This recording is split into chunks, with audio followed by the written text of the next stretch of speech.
What's going on, guys? Dave Mate back again for another discussion on a Yerba Mate brand. Today we are talking about Federico. This is their symbol right here, Federico. And this is a Paraguayan Yerba Mate. This is their Sin Palos without twigs version. And I guess their sub-name is La Mejor, which means the best.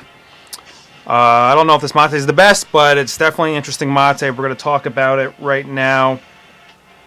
So, what's going on with this mate? The first time I had this was several years ago. My initial impressions were very astringent, bitter, smoky taste going on.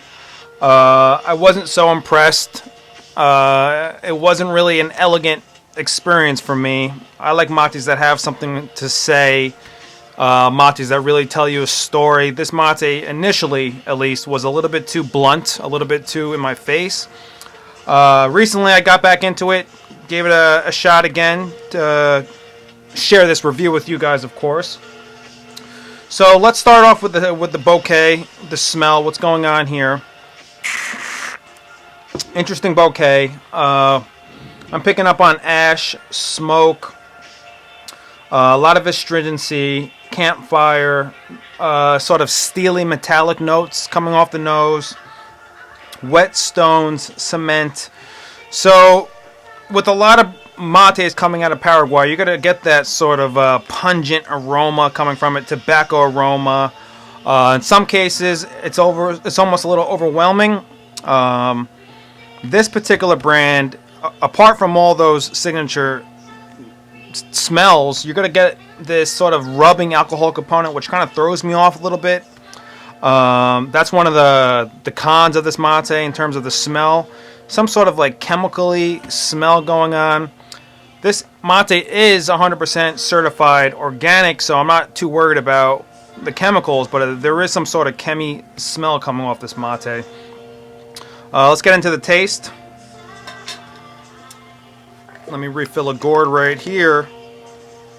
I'm drinking from one of the old original Circle of Drink wooden gourds from back in the day.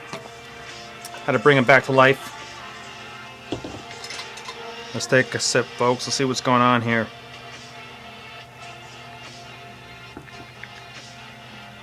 Okay. So, this is a full-bodied mate. Definitely full-body. Very robust, earthy, kind of coffee-esque nature to it. Espresso, steely metallic tones. It's kind of like piercing. This mate is very piercing. The dimension of this mate is square. This is a square mate. It's not round at all. It's just very kind of edgy, square, kind of brick in your face. Now, is it lacking balance? Yes, to some degree I would say so. It is lacking balance, at least initially for the first several cycles. Remember, guys, a cycle is each time you fully complete a water. Every time you add water and you fully complete it, that's considered one cycle. Then you add more water again, fully complete it, that's another cycle. So for the first several cycles of this mate, brace yourself. Piercing tones, very abrupt, in your face. Now, to talk about the benefits, the good side of this mate, I would say after the first several cycles, that's when I think the mate really coalesces. The structure becomes more balanced, I would say, and the signature marshmallow, sour, cherry, vanilla tones, very subtle, mind you, but they're there. They come through. After the mate has been washed out, has become a little bit weaker, or what you say lavado in Spanish. So yes, I do think that this mate is kind of clumsy for the first several cycles, but to its benefit, I would say that it does even out, and it kind of grows on you, and it becomes delicious, really, after the first several cycles. Let's try this again.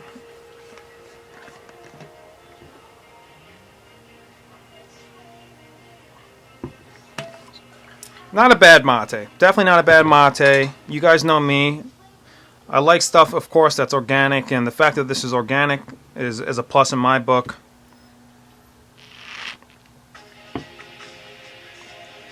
So, what sort of person would I recommend this mate for? Well, if you like a very strong, robust, full-bodied mate, this is a nice mate to try out.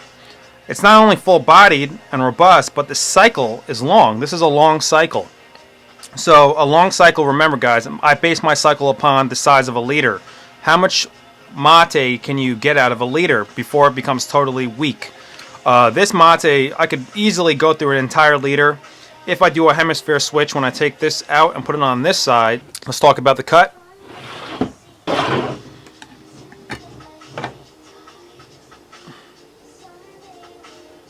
Alright guys, check this out. This is not your typical hybrid cut from from Paraguay. This is actually a gaucho cut. So remember guys, the cuts aren't necessarily specific to a particular country. As you've heard in my other videos, I talk about gaucho cuts, a lot of them from Uruguay and Brazil. But as you can see, we have a gaucho cut here that is from Paraguay. There we go.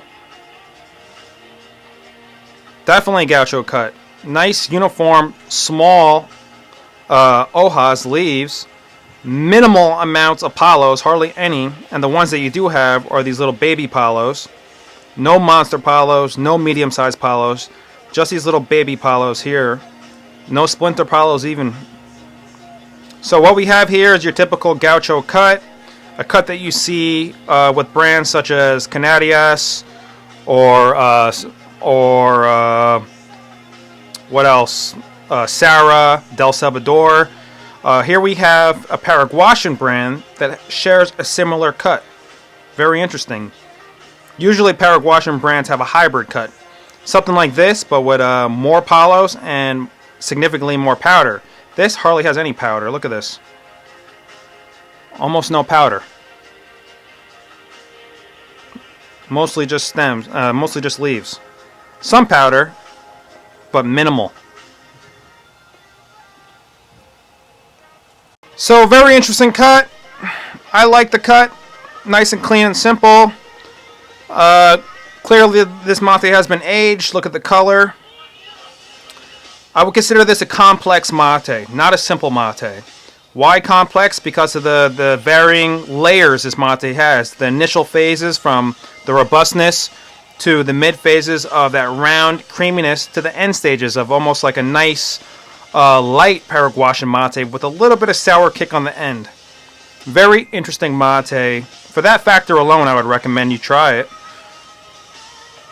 But I'm not the biggest fan of this mate. I still think it's a little clumsy. I still think that the taste profile is a little weird. I do like that it's organic, and I do like that the caffeine levels are very high on this mate. What we have here is a full-body Paraguayan mate with a gaucho cut. Very robust, metallic, strong, sharp, astringent flavors initially for the first several cycles. Then on the mid cycles, about a third way or halfway into the liter, it's going to level out. The flavors are going to coalesce more. You're going to get that fruity nature, marshmallow nature coming in. And then it just kind of evens out to like a really nice light-bodied Paraguayan mate with a little bit of sour, signature sour notes on the end. Not a bad mate to try out. Some people love it. Some people hate it. I think it's okay. I don't think it's the greatest. I don't think it's la mejor, the best, but it's a decent mate. All right, guys, this has been fun. My name is Dave Mate from YerbaMateLand.com, where we provide all sorts of yerba mate reviews, not even necessarily stuff that we're selling. We don't even provide this mate. Just really love yerba mate. I love discovering the different types. Mate's like wine, so many different varieties. So I implore you to just try as many as you can. Build up your palate and learn more about this fascinating herb. And of course, check us out at circleofdrink.com, where we have yerba mate gourds, yerba mate bombishas, different types of yerba mate blends, all sorts of stuff yerba mate. All right, guys, have a good one. Take it easy. Ciao.